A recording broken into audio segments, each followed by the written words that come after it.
tarde a todos. Boa tarde. Sejam todos bem-vindos.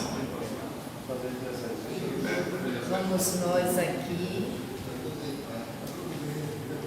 aos nossos avisos. Boa tarde também aos internautas, né?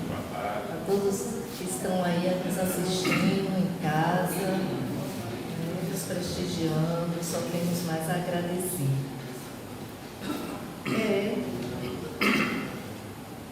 Nós temos as nossas campanhas sociais, temos os enxovais aqui, com entregas de cesta básicas, temos as entregas dos enxovais para bebês, para todas as mães aqui. Temos também os nossos cursos, todas as terças-feiras, às 19 horas. Temos o passe também, dia de terça e dia de sábado. Todos aqueles que se interessarem, estamos aqui. Os estudos, não podemos esquecer, principalmente, o nosso conhecimento. Sempre buscando as informações de onde vim, para onde vou, o que estou fazendo por aqui. É sempre importante. Todas as terças-feiras, às 19 horas, estamos aqui buscando crescer, evoluir, sempre com muita paz, com muito amor no coração. E hoje, aliás, primeiro vamos à nossa leitura, do nosso Evangelho.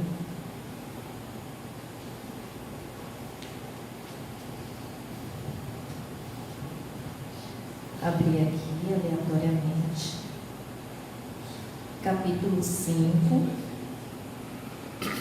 Bem-aventurados os aflitos. Vou ler aqui o item 22. Se fosse um homem de bem, teria morrido.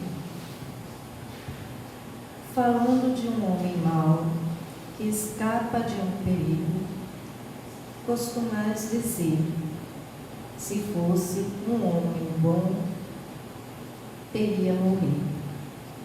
Pois bem, assim falando, dizeis uma verdade, pois, com efeito, muito a miúde sucede dar a Deus a um espírito de progresso ainda incipiente, prova mais longa do que a um bom que, por prêmio do seu mérito, receberá a graça de ter, tão curta quanto possível, a sua aprovação.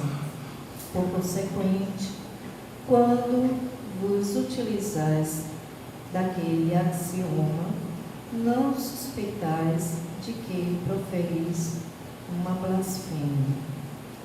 Se morre um homem de bem, cujo vizinho é mau homem, logo observais, antes fosse este, denunciais uma enormidade, porquanto aquele que parte concluiu a sua tarefa, e o que fica, talvez não haja principiado a sua, porque então havereis de querer que ao mal faltasse tempo para terminá-la, e que o outro permanecesse preso à gleba terrestre.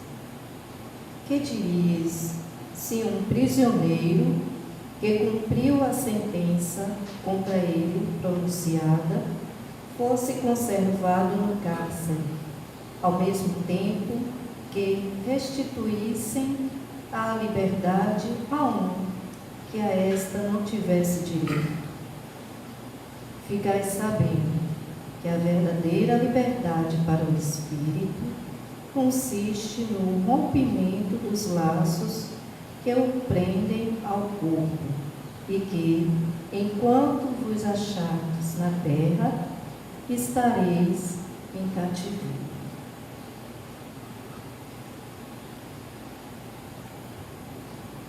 Vamos ao nosso momento de reflexão, de agradecimento.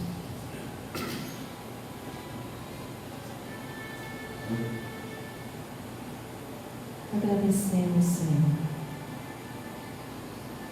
pela oportunidade de aqui estar, aprendendo, buscando compreender a mim mesmo, compreender a todos ao meu redor, a toda a natureza, todos os animais, toda essa energia de transformação, de mudanças que está em mim e que se transforma. Mas não sei, Senhor, como lidar. Estou aprendendo. Que eu possa abrir o coração, sentir-te, Senhor, verdadeiramente em minha vida. Só temos, ó Pai, de coração, a agradecer por tudo e por todo esse momento. Que a Tua paz, que a Tua luz, Senhor, esteja sempre em nossos corações. Que assim seja. E hoje, o tema central, o reino de Deus é obra divina no coração dos homens. E o subtema, renunciar com alegria, com o nosso irmão James Ney. E vamos aprender mais e vamos pedir, de todo o coração, os internautas possam compartilhar, curtir, comentar. Estamos aqui aceitando sugestões. Seja muito bem-vindo e obrigada de coração por tudo.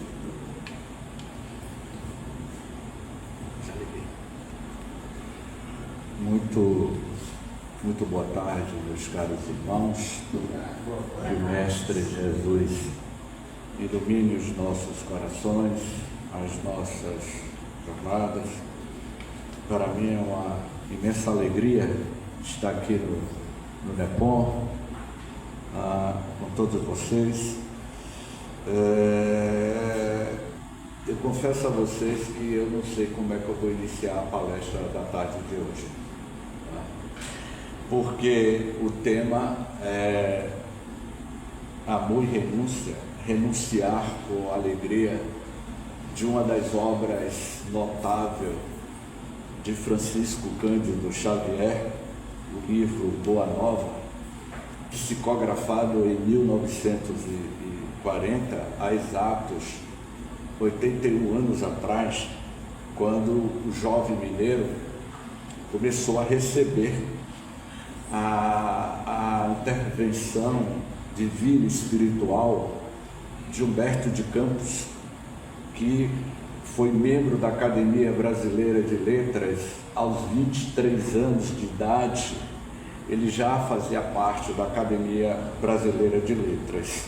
Então, o tema da tarde de hoje é a gente falar sobre amor e renúncia, mas eu não tenho como não lembrar de um dos maiores professores de oratória que eu tive em toda a minha vida, apesar de ter 64 anos, 64 primaveras, mas eu convivi com o senhor Elino Mota de Carvalho praticamente quase 10 anos da minha vida, no início da década de 80.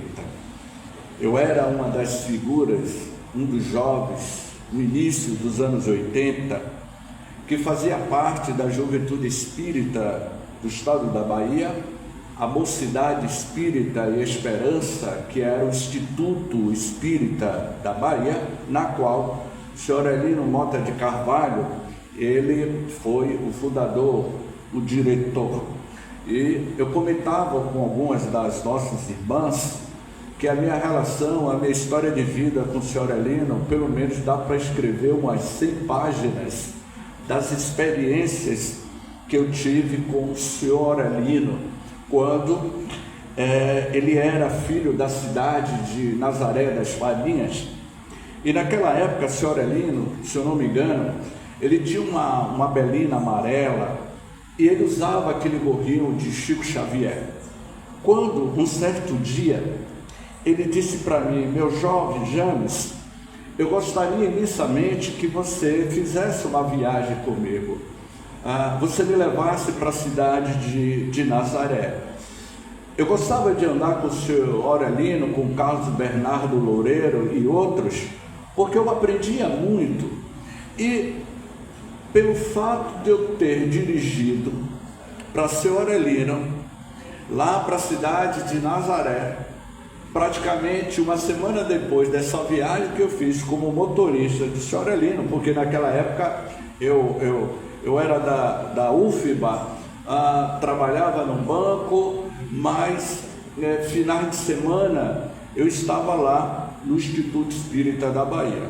E aí, quando podia, eu viajava com o senhor Aurelino dirigindo para ele, porque eu aprendia com ele. Foi quando, uma semana depois, ele parou com a sua belina ali na Rua da Independência, na porta do Instituto Espírita da Bahia, abriu o porta-mala do carro, tinha mais ou menos umas 8 caixas de livros, e ele disse assim: meu jovem James Ney, essas 8 caixas de livros espíritas é o pagamento que eu estou fazendo a você por você ter me levado lá em Nazaré. E ele me deu 100 livros espíritas naquela época.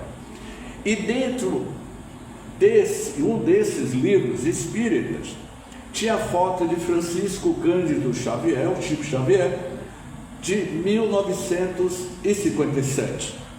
E atrás da foto do Chico estava escrito o seguinte: caro querido amigo Aurelino Mota de Carvalho, com muita dedicação lhe ofereço essa carta e essa minha foto como apreço de gratidão pelo grande querido amigo que toca o meu coração, Francisco Cândido Xavier. E essa foto estava dentro do livro, dentro de uma das caixas que o senhor Aurelino me deu. E aí eu fiquei muito emocionado quando eu vi a foto. Uma semana depois eu procurei o senhor Aurelino. Senhor Aurelino, eu achei essa foto de Chico, uma foto de Chico, senhor Aurelino, para o senhor, que maravilha.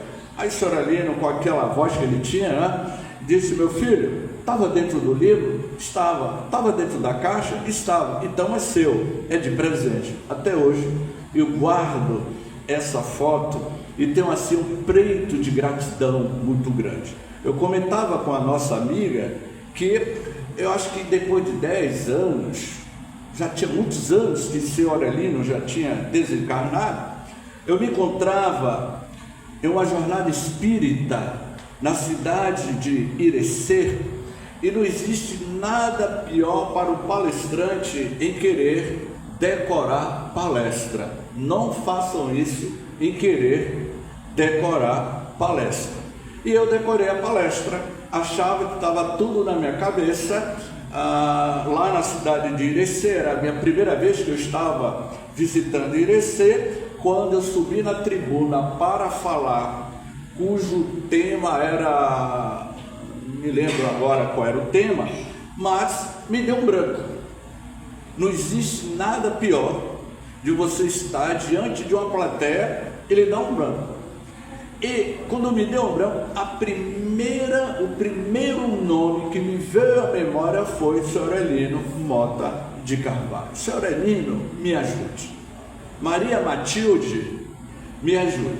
Senhor Aurelino, eu aprendi a falar publicamente com ele. Ele era um intelectual, um dos maiores intelectuais espíritas que eu conheci em toda a minha vida, Senhor Aurelino Mota de Carvalho e Dr. Elzo. Dr. Elzo e Aurelino eram duas mentes brilhantes e a gente convivia com ele. Do outro lado tinha Maria Matilde, que era da cidade de Nazaré das Farinhas e era amigo de Aurelino. Maria Matilde só cursou o 4º ano primário. E quando eu estava lá em Irecê, me veio a imagem de Aurelino no lado esquerdo e do lado direito a imagem de Maria Matilde, os dois me ladeando, e disse: olha, da próxima vez você não decore texto, porque a gente não vai lhe ajudar mais. Então, eu tenho uma gratidão muito grande por esses espíritos amigos que nos acompanham. E quando eu cheguei hoje, e que eu fiquei sabendo que aqui é a biblioteca em homenagem a Aurelino, eu fiquei muito emocionado, né? Portanto, Seu Aurelino era uma das pessoas que falava da essência do Evangelho de Jesus. Quando o amor esteve na terra, com a presença magnânima daquele espírito que iria mudar a história da humanidade. Quando o amor esteve na terra, a presença daquele jovem, vai narrar Amélia Rodrigues. Jesus tinha aproximadamente 1,70 m de altura, cabelos cor de ambá, encaracolado. Ele tinha um magnetismo muito profundo. As pessoas que se aproximavam de Jesus eram envolvidas pelo seu campo gravitacional do amor. Em um determinado momento, Jesus iria afirmar: eu hei de vos enviar um Consolador prometido, e que esse Consolador vai revelar para a humanidade, até então, o que eu não posso falar. Então, Jesus já previa que em um futuro distante iria presentear para a humanidade o advento da terceira revelação, com o surgimento do Espiritismo para a humanidade. E geralmente eu digo que seria a terceira grande revelação, a terceira grande revolução, porque certamente foi uma revolução no século XIX. Portanto, com o advento do Espiritismo, que sacudiu as estruturas políticas, sociais daquela época, mais tarde, em terras brasileiras, iria surgir um garoto, um jovem de 17 anos, de 22 anos de idade, o Chico Xavier e Pedro Leopoldo. Aquele jovem aos 22 anos, ele começa a psicografar Parnaso de Além Túmulo. E esse livro, Parnaso de Além Túmulo, mexeu com os brios dos intelectuais daquela época, especialmente o escritor da Academia Brasileira de Letras, Humberto de Campos. Humberto de Campos, em vida, começou a fazer críticas de Humberto de Campos, de Chico Xavier. E Humberto de Campos desencarnou com quase 40 anos, ele desencarnou muito novo. E quando Humberto de Campos desencarna, né, ele já tinha feito uma crítica na primeira edição de Parnaso de Além Túmulo, que na segunda edição foi ampliada. Quando Humberto de Campos, ele vai narrar isso no livro Boa Nova, na introdução.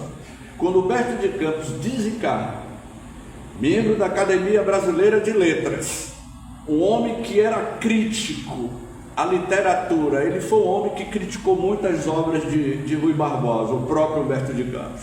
Mas quando ele chega no mundo espiritual, quem vai lhe recepcionar do outro lado da vida?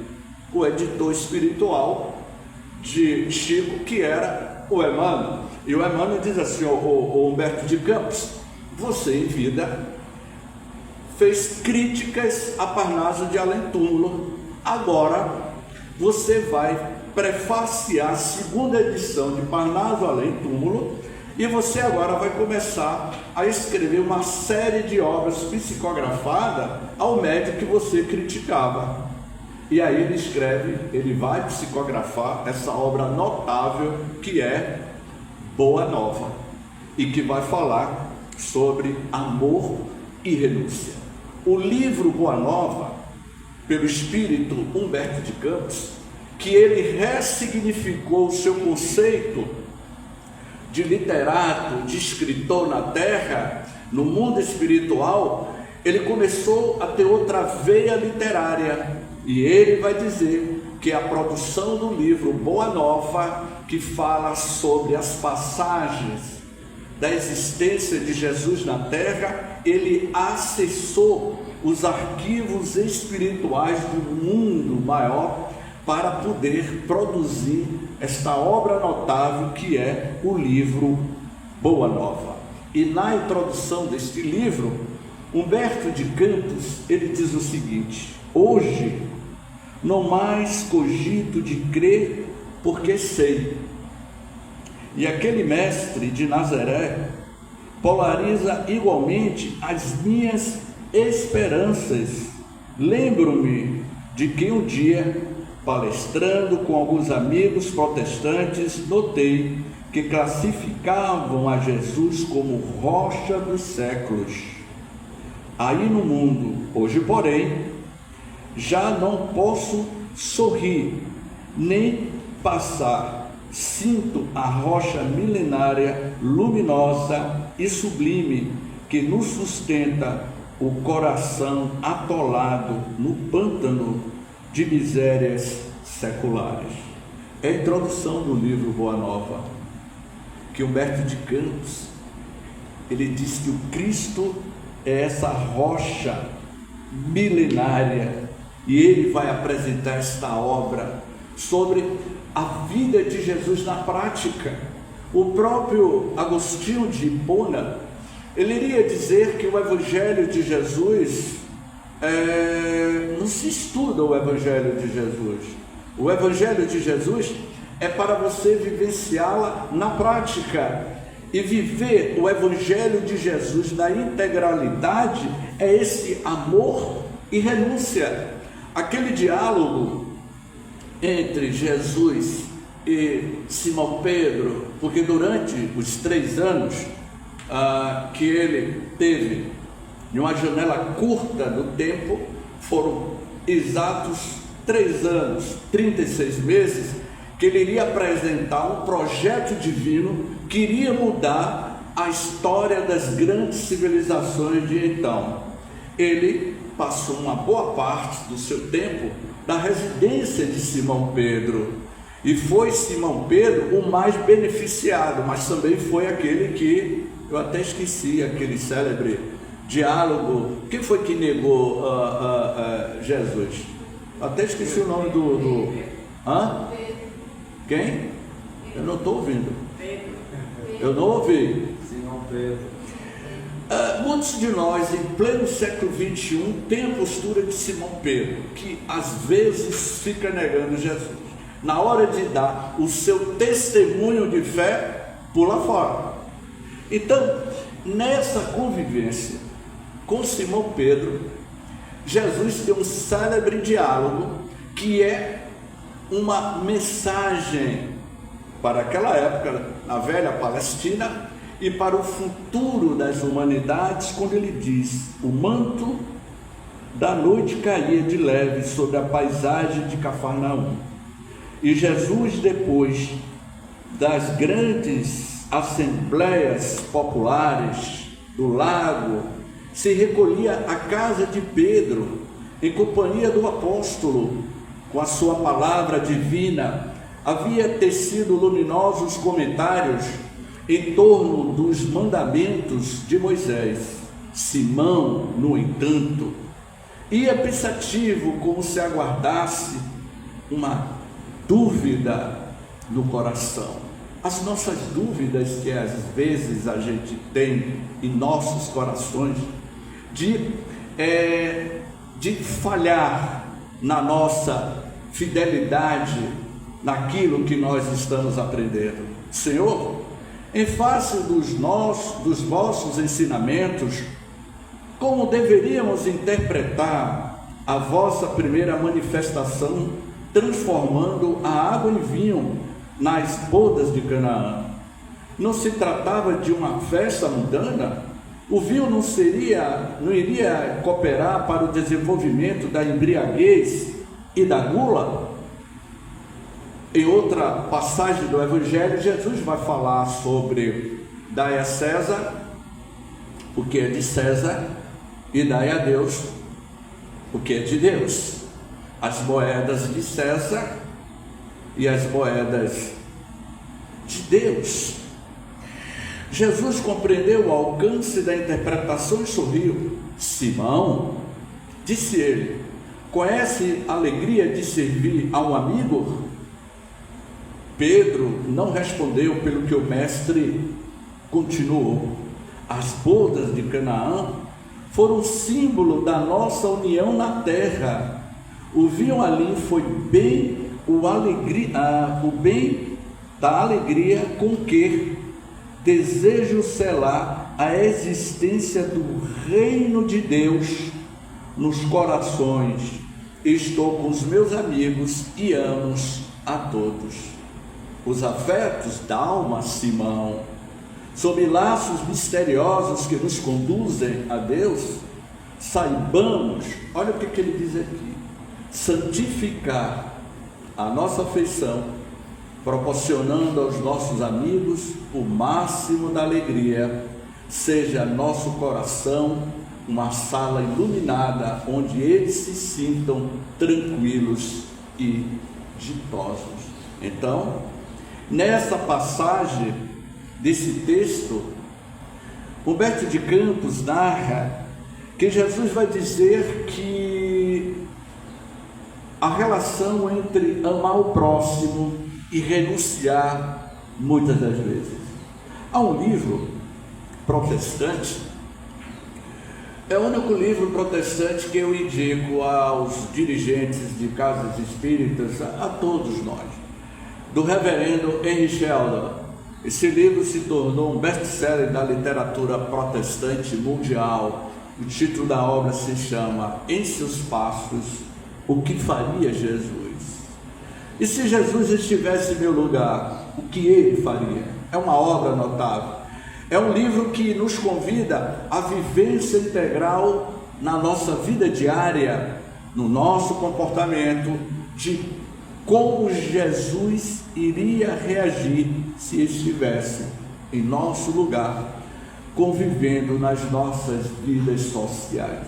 É exatamente isso que esse texto nos convida a determinadas renúncias. Como, por exemplo, coronel, eu sou fã de Dana Summer. Alguém lembra daquela? O senhor lembra, não lembra, coronel?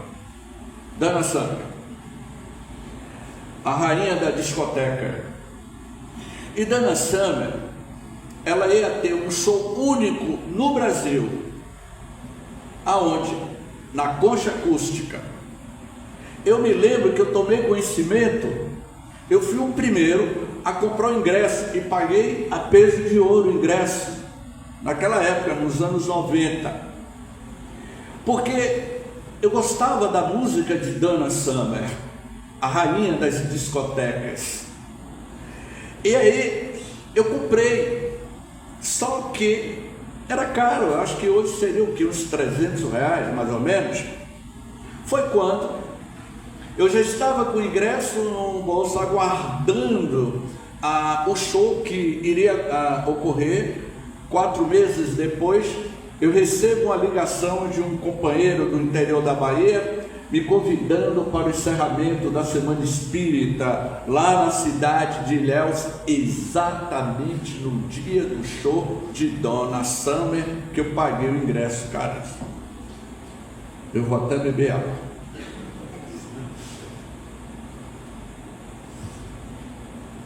Não pode ser. No dia do show de Dana Summer? E agora? Um show único no Brasil. Eu paguei, hoje seria R$300. E agora, o que fazer?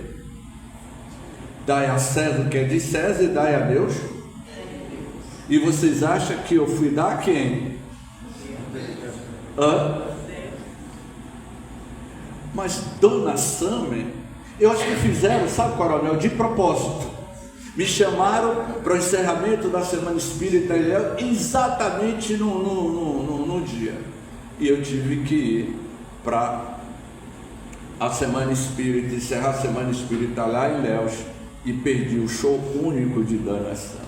Amor, renúncia. Você.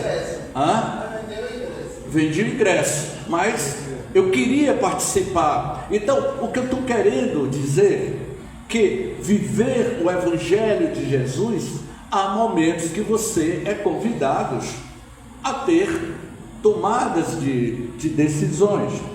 Quando ele diz assim: e como deveremos proceder quando os amigos não nos entendem, ou quando nos retribuem com ingratidão? Às vezes nós somos tidos como ingratos. Pedro, o amor verdadeiro e sincero nunca espera recompensa. O amor verdadeiro, Pedro, nunca espera recompensa. A renúncia é o seu ponto de apoio, como ato de dar, é a essência de sua vida. A capacidade de sentir grandes afeições já em si mesma um tesouro. A compreensão de um amigo deve ser para nós a maior recompensa. Todavia, Pedro, quando a luz do entendimento tardar no espírito daqueles a quem amamos, deveremos lembrar-nos de que temos a sagrada compreensão de Deus, que nos conhece os propósitos mais puros, porque viver o Evangelho do nosso Pai, Pedro, é verdadeiramente uma grande renúncia à busca da nossa transformação interior. Em outra parte desse capítulo, de como renunciar em benefício do próximo. Muitas das vezes nós renunciamos, e a gente tem, cada um de vocês certamente deve ter experiências de pessoas que renunciaram à própria vida em benefício do próximo, não é verdade? O Evangelho, continuou o mestre, estando o apóstolo a ouvi-lo atentamente, não pôde condenar os laços de família, mas coloca acima deles o laço indestrutível da paternidade de Deus, o reino do céu. No coração, Pedro, o reino do céu deve ser o tema central de nossa vida, como renúncia ao próximo. Tudo mais é acessório. A família do mundo, Pedro, está igualmente subordinada aos imperativos dessa edificação. Já pensastes, Pedro, no supremo sacrifício de renúncia? E qual é a renúncia que nós estamos dando nos nossos dias atuais? Já pararam para pensar? O que você está renunciando hoje? Agora.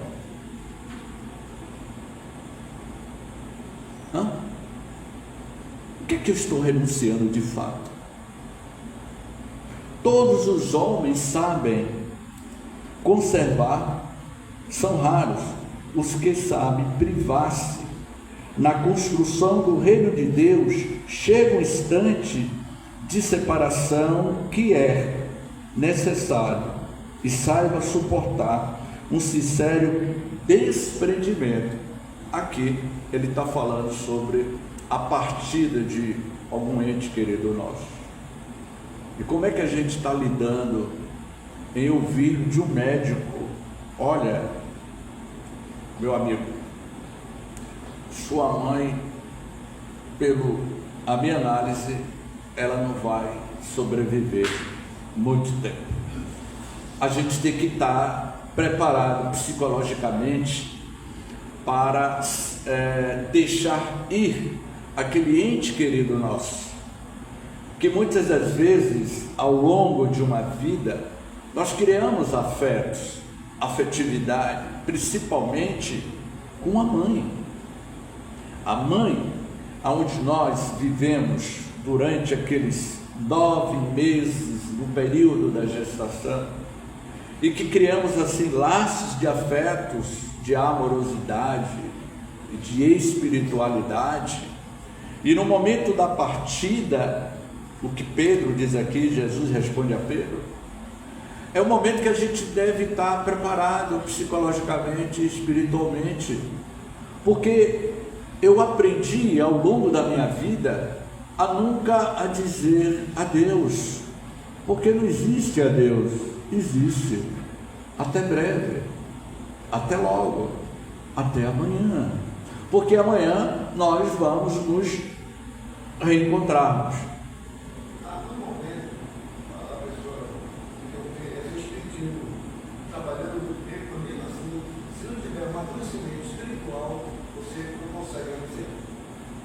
Exatamente. Eu vi muito isso no período da pandemia. Eu dizia que até janeiro de 2020 para trás, ao longo eu vou falar por mim, eu não posso falar por cada um de vocês, mas ao longo da minha vida, com todos esses mestres que eu tive, o Bernardo, o Aurelino, o Divaldo, que eu aprendi tanto, até janeiro de 2020 para trás, tudo que eu aprendi, eu iria ter que colocar em prática no período da pandemia. Eu me lembro que o lockdown planetário também foi um lockdown moral e espiritual.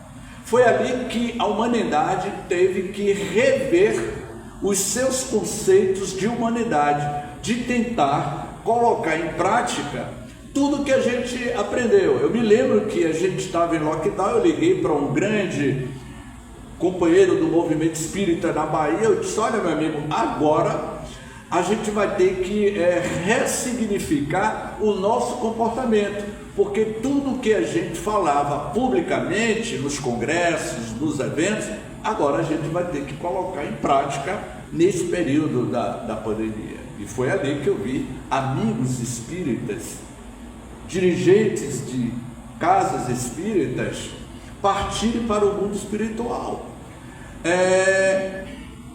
Naquele período, nesse amor e renúncia em dar esse testemunho de fé, eu me lembro que uma amiga nossa, por questões éticas, eu não vou citar o nome dela e dele, duas lideranças espíritas aqui na capital baiana, estava entubado entre a vida e a morte, e uma delas me disse depois, 2 meses entubada, James, durante o período que eu estava entubado, eu vendo as pessoas morrendo, eu disse para mim mesmo, se for da vontade do Pai, eu irei tranquilamente. Ela estava muito serena, diante daquela situação em que ela se encontrava, onde ela estava em uma enfermaria, onde as pessoas estavam morrendo, e ela disse, James, eu me preparei psicologicamente, e comecei a vivenciar lá no leito,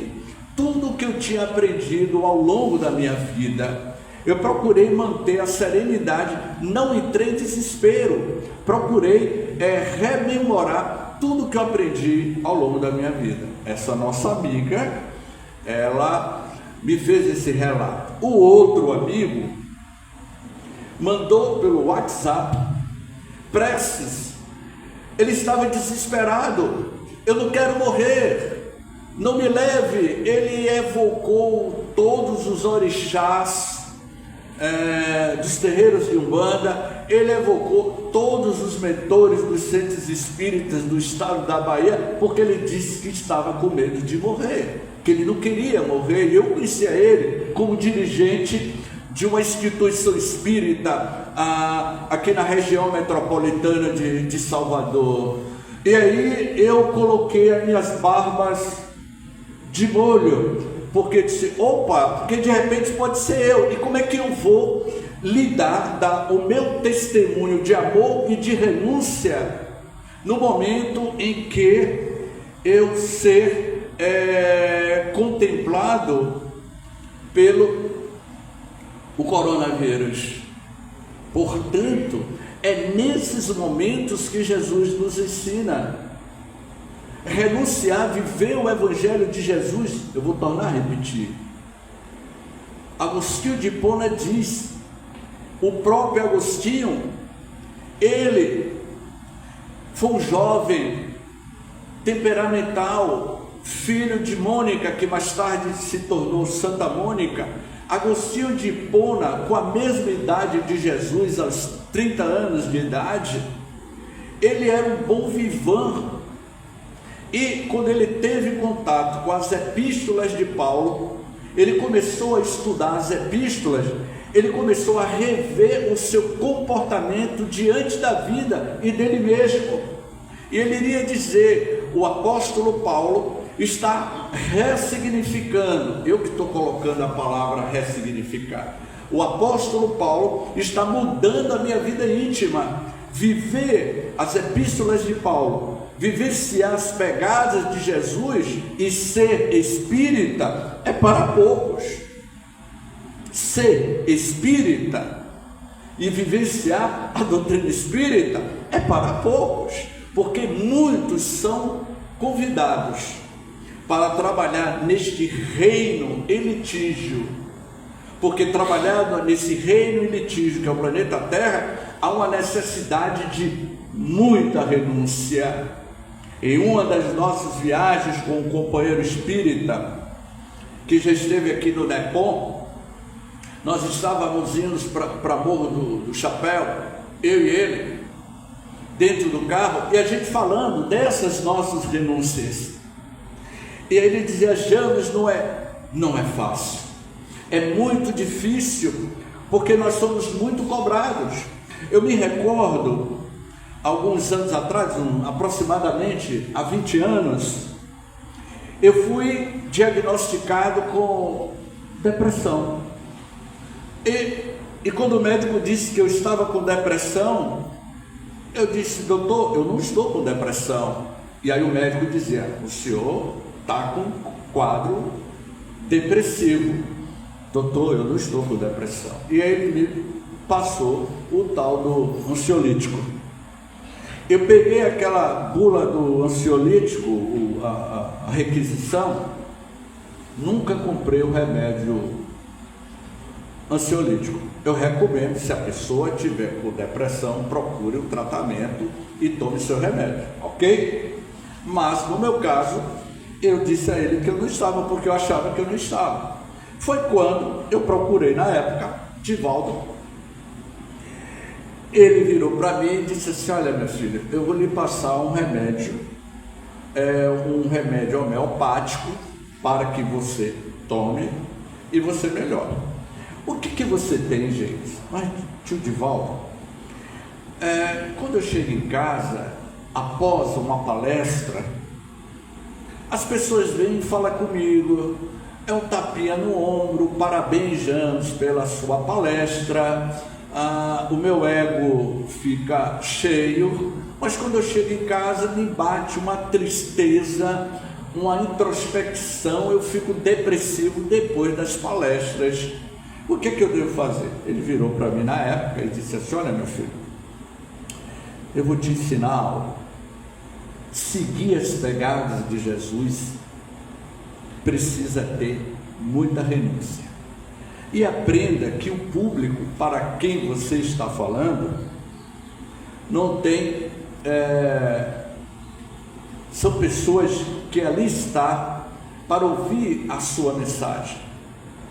Esse é o seu problema, você tem que resolver o seu problema com você mesmo, mas o público não tem nada a ver com o seu problema. Mas eu fico mal, problema seu, resolva com você mesmo. Mas quando você estiver falando, fale com alegria. O Evangelho de Jesus tem que falar com alegria. Mas eu estou doente emocionalmente. Resolva o seu problema pessoal. Isso é a busca dessas verdadeiras renúncias, da gente realizar aquela catarse interior, daquela mudança interior de dentro de cada um de nós, porque amanhã, como disse João da Cruz, um místico espanhol, João da Cruz, que foi contemporâneo de Teresa d'Ávila, ambos diziam a mesma frase: a noite escura da alma. Essa noite escura da alma, na qual João da Cruz se referia, é o momento do autoencontro que você vai ter com você mesmo. É o momento que você vai fazer uma retrospectiva da sua consciência. Para finalizar, amor e renúncia, a vivência do Evangelho na nossa vida, e que somos constantemente convidados a colocar em prática o que estamos aprendendo. Eu me lembro que no ano de 95, eu era dirigente do departamento doutrinário do Humberto de Campos, quando naquela época eu era responsável por convidar os palestrantes, de montar a programação. Eu era responsável por tudo, só que inesperadamente eu fui dormir, e ao dormir eu me via fora do corpo físico. Apareceu uma entidade espiritual e me disse: olha, você desencarnou. Eu sentia que eu não mais pertencia ao mundo dos encarnados. Eu me lembro que eu estava em um salão onde tinha entidades espirituais avaliando a minha conduta e dizendo que durante a minha estadia na Terra como espírita eu fracassei. Me bateu um desespero total. E aí eles disseram: você vai ser transferido para outra região. E como o espírita, nós como espírita que temos esse conhecimento, ter conhecimento é uma coisa, mas vivenciar o que você aprendeu é bem diferente. Eu tinha todo o conhecimento do mundo espiritual, das câmaras de retificação, essa coisa toda, e isso começou a vir à minha memória. A minha lembrança foi quando eu cheguei em uma casa, era uma casa muito simples. Me lembro como hoje, isso foi muito marcante na minha vida. Foi o divisor de águas de 98 para cá. Eu me encontrava em uma casa muito simples, e que eles iriam dizer: daqui você vai ser transferido para outra região. Eu vi uma noite escura diferente dessa noite que a gente conhece. Eu senti um vazio existencial dentro de mim, porque eu tinha certeza absoluta que eu não fazia mais parte do mundo dos vivos encarnados, e que ali eu estava sendo julgado por um tribunal de espíritos que me observou ao longo da minha vida nas últimas décadas. Porque você fica desvestido, você é no mundo espiritual, o que você pensa, a tua consciência lhe mostra verdadeiramente qual é o teu caráter, a tua personalidade, e você não pode se esconder para o mundo espiritual, porque você é o que você pensa, que é a projeção da sua própria consciência. Foi ali que eu fiquei numa casa muito simples, e aí me bateu um desespero, porque eu tinha consciência que eu iria para alguma região mais complicada. Foi aí que eu me ajoelhei, e ao me ajoelhar, Me lembro como hoje, era uma casa muito simples, uma janela pequena, eu ajoelhei diante dessa janela, a vista dessa janela dava para uma grande planície, era uma planície gigantesca. Eu ajoelhei e pedi a Deus misericórdia, tende misericórdia por mim. Eu peço aos amigos que interceda pela minha situação.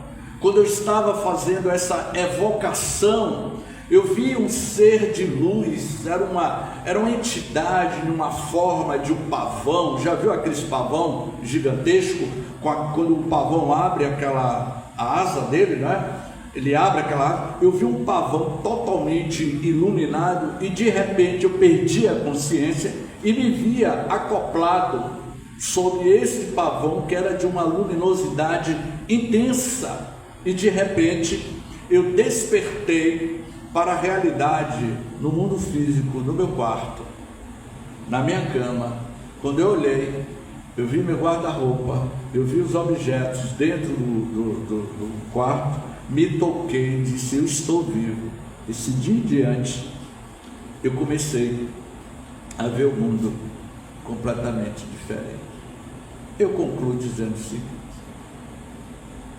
o que Francisco de Assis falou, amor e renúncia é uma lição diária na nossa vida existencial na Terra,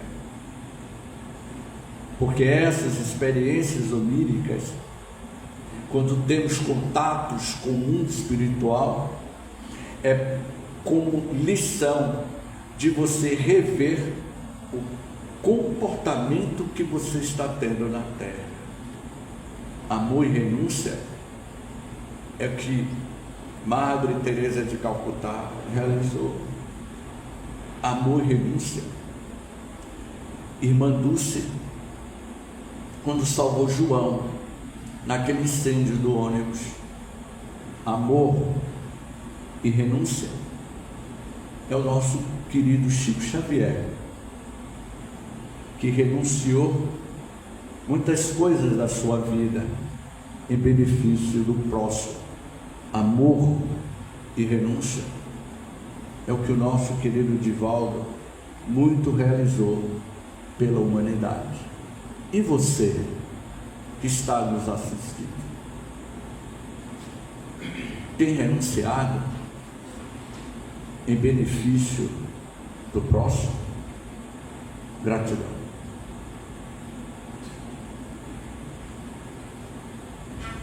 Muito obrigada. Só temos a agradecer. E só lembrando, estamos aqui sempre aguardando as suas orações para os enxovais, para as cestas básicas, para os assim. Lembra esse foto da 10 minutos ainda? Acho que ainda tem mais 5 de pressa para fazer aqui na sua fala, eu vejo muito no movimento espírita, nas obras principalmente, nas leituras, uma preocupação muito grande com o espiritual, com essas zonas de sombra, umbral, e as pessoas criam tantas, ou seja, assim, como se fosse cenários, né, de vivência, e esquecem de viver o presente. Comparado com o que eu vejo nas obras, nós estamos no umbral. É hora da mudança aqui encarnado. Mudança de pensamento, comportamento, renúncia de algumas coisas que nós fazemos no dia a dia, mas não quero renunciar, ódio, rancor, inveja. Aí quer partir, chegar no mundo espiritual porque sou espírita, levando toda essa bagagem que era para ser lutada aqui. E parte desprendido, porque o mais importante na partida é você parte desprendido. Aí quando chegou no espiritual, fica pedindo apoio, não sei o que, me ajuda, como? se tudo está no seu espírito, no seu espírito, no espírito, o espírito em si, que levou essas mensagens. Então, a retórica de utopia, a vivência é aqui. Existem muitas falas bonitas, palestrantes, de pessoas e tal, mas com os corações cheios de mal. Porque não é maldade, cheia de tanta. Essa pessoa, tanto que a literatura espírita mostra, tanto evangelho como os espíritos que chegam no espiritual carregado de uns esperando morrer no céu, os anjos, e o espírita pregou tanto, mas esqueceu que está tudo na sua cabeça, as maldades, os pensamentos, que começa na casa espírita. Pessoas que fazem trabalho mediúnico, a rodada de assistir, brigas no médico, mas gente, onde é que está a renúncia, a paciência, o entendimento, para quê? E ficam até inimigos, viu? Sai inimigo, não, sai inimigo, não. Olha, abandonou uma casa, vai ter outra casa, por que não buscou aquele que renúncia de reencontro que você fazia aqui presente? Aí fica aguardando uma outra reencarnação, porque como é que é agora? Eu todo dia faço uma reflexão comigo de pensamento. Esse pensamento é meu. Eu quero ter honragem, eu não quero se ter raiva, eu trabalho comigo mesmo. Eu tenho certeza que quando eu partir, de uma hora para outra, hora para o infartor e tal, eu quero chegar lá simplesmente. Agora não, eu sou carregada, cheio de ódio. Eu vi agora na partida individual pessoas do movimento espírita que disse que tinha raiva de Divaldo. Raiva de meu Deus do céu, como é que pode isso, rapaz? A forma que Divaldo fez uma opção para a questão política, não sei o que mais lá. Eu ódio da pessoa, fica chateado com a pessoa. Não distante. Tem que esperar desencarnar para entender isso? Não, tem que entender aqui, agora. Esse é o que eu penso, eu observo hoje, pelo tempo de vivência, né, de conhecimento da doutrina em si. A doutrina me dá o suporte, eu não sou tão inteirado na doutrina dessa forma, mas eu hoje tenho essa consciência para mim, e a minha contribuição, quando eu vejo as pessoas preocupadas muito com o umbral, então, meu amigo, prepare o seu terreno aqui, quando você chegar lá, que você fez outra encarnação, como nasceu. Você me fez agora refletir, porque quando você coloca, eu nunca tinha pensado por esse ângulo que você está apresentando. Eu vou pegar essa sua fala e vou multiplicar, porque você falou algo interessante aí, que eu vou falar que foi você que disse, que a frase é sua, não é? O Anselmo disse o seguinte, lá no Nepal, e ele tem razão. Porque eu não tinha pensado nisso, sabe? Por que a gente fala tanto de umbral? Falando de umbral porque a gente já tem a consciência pesada. Você fala do umbral porque você tem um comportamento que pode lhe levar a essa situação. Eu digo a vocês, meus amigos, nenhum de nós somos perfeitos. Temos as nossas imperfeições e a gente tem trabalhado muito, muito mesmo, com cada um de nós, porque não é fácil. Essa semana, eu moro em Salvador e moro na ilha de Itaparica, finais de semana eu estou em Itaparica, então eu pego muita lancha ali, ali no comércio. Olha, eu vi uma cena, eu fico perguntando assim, e se Jesus estivesse na fila da lancha para ir lá para Mar Grande, o que Jesus faria com aquele vendedor de bilhete no guichê? Se Jesus fosse diretor de uma emissora de TV, o que Jesus faria? Se Jesus fosse o responsável pelo quartel militar aqui no estado da Bahia, o que Jesus faria? Se Jesus fosse diretor da Secretaria da Fazenda, o que Jesus faria? Está lá no livro que eu indiquei a vocês, em seus passos, o que faria Jesus.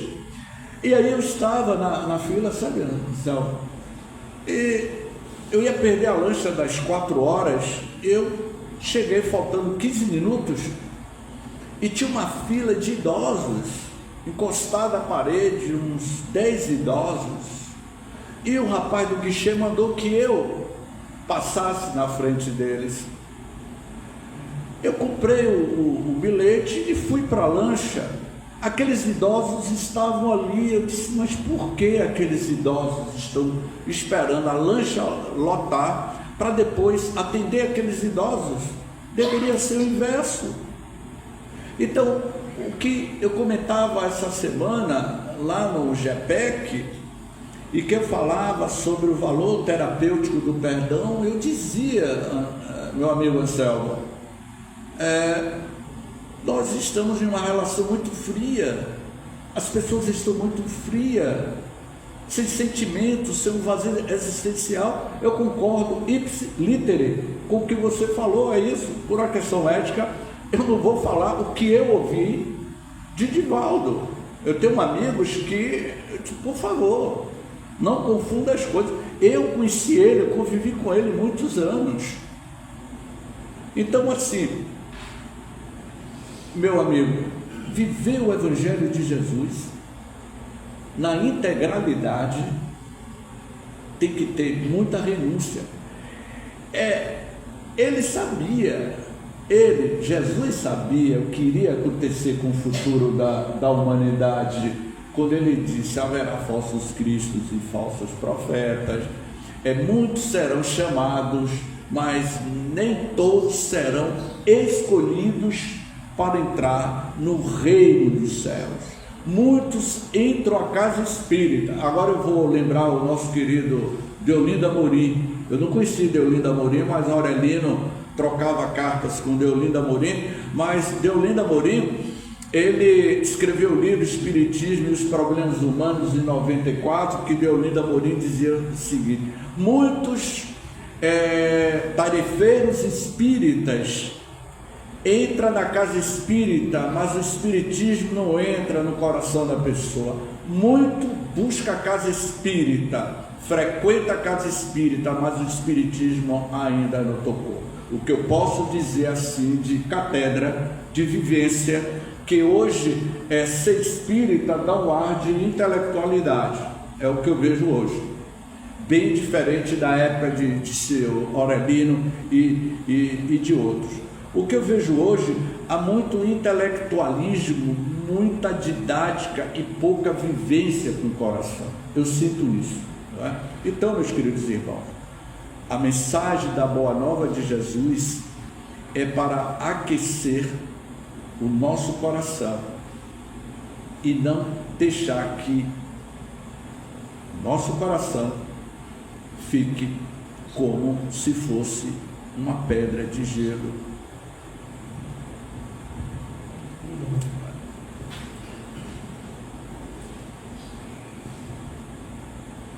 Vamos só lembrar os nossos avisos. Estamos aqui sempre aguardando os enxovais, aguardando os enxovais, as cestas básicas, com muito carinho, de coração aberto para aqueles que necessitam. Convidando também aos internautas a compartilhar, curtir, dar suas sugestões. Estamos aqui também, aqui de coração agradecido, por todo esse carinho, por tirar esse pequeno tempo para aprender. Que possa Jesus sempre abençoar todos. E no próximo sábado estaremos aqui com Vencidos e Sofredores do Mundo, com Elmo Costa, com Deus. Estaremos aqui no próximo sábado com esse tema. E vamos agora fechando.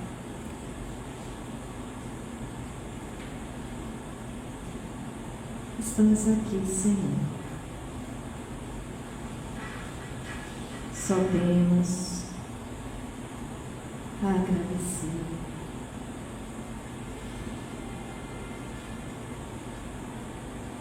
agradecer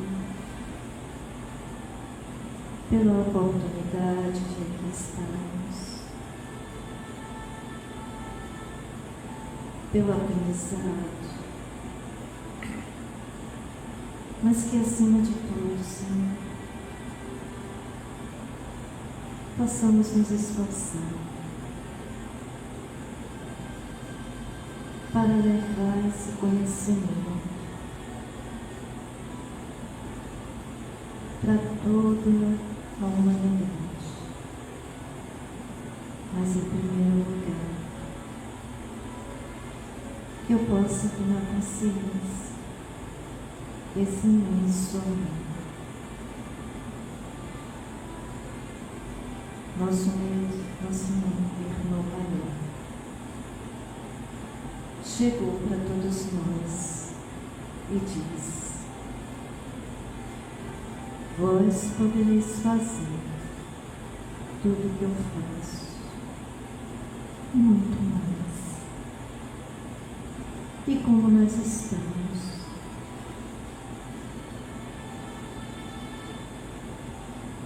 Estamos acreditando? Como estamos caminhando? Que possamos refletir.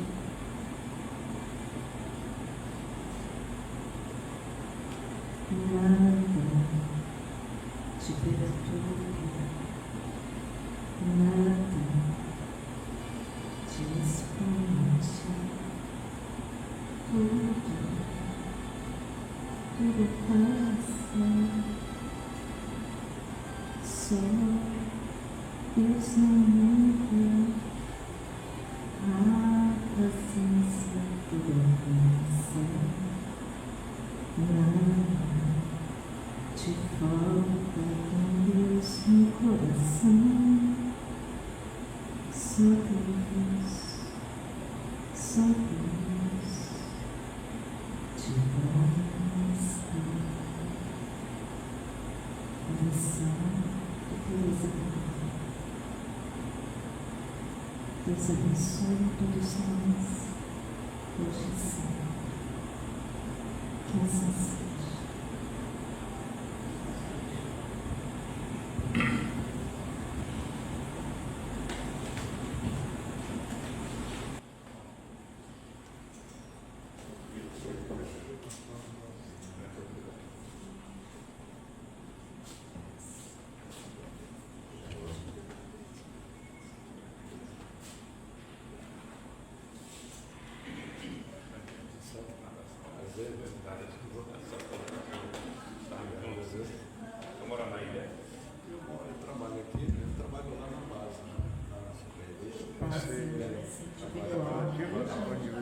Todos aqueles que forem tomar passo, podem me acompanhar.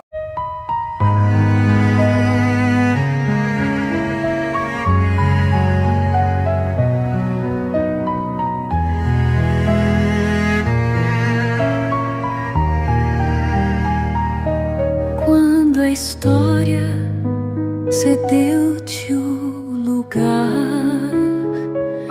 e a natureza a ti se curvou,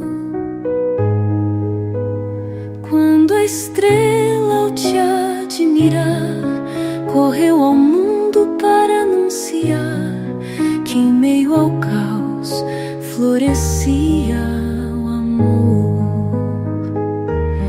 Estranha brisa acalmou os tormentos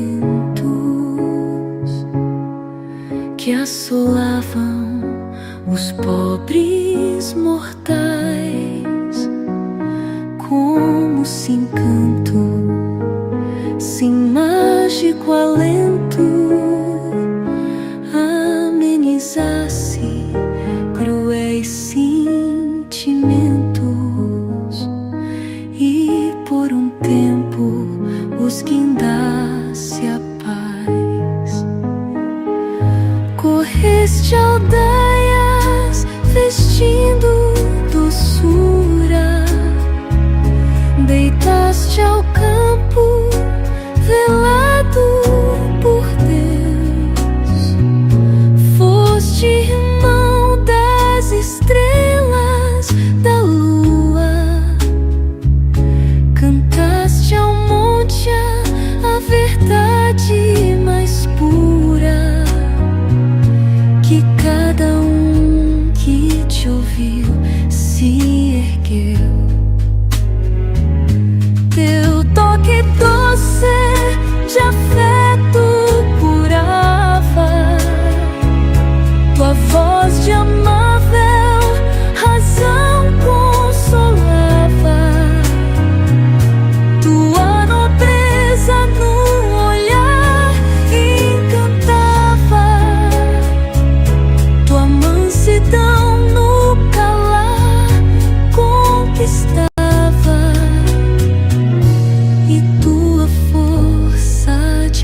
cicatriz do amor verdadeiro.